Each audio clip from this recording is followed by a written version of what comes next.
เขายาวไกลสวยงามอีหลี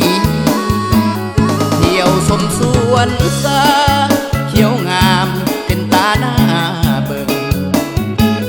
เกิดมาแต่หึงต้นใหญ่ใบเขียวงามดี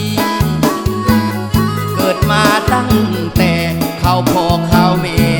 400 กว่าปีน้องเขียวน้ำเย็นใสดีพงสาลีแดนนี้ลือสาผู้สาวขาวงามแถมมีน้ำใจ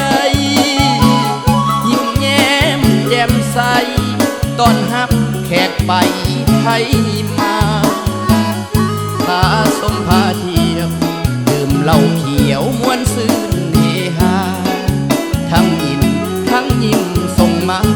บาดใจบาดตาเจ้างามอีหลีทินแดนแห่งนี้งามดีสุดสวยสง่าสาวเมืองทั่วหน้า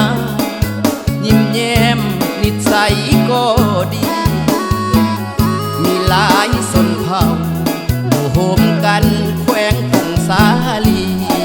โอรักบ่าสาวขมุกใจดีถ้าบุญเฮามีคงได้คนดีเคียงคู่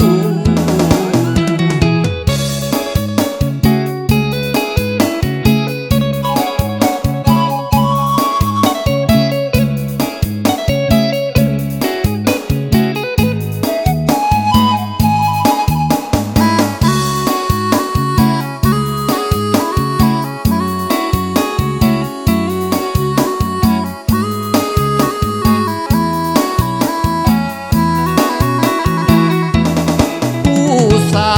วขาวงามแถมมีน้ำใจยิ้มแย้มแจ่มใสต้อนรับแขกไปไทยมาพาสมพาเที่ยวดื่มเหล้าเขียวมวนซื่นเฮฮาทั้งอินทั้งยิ้มส่งมา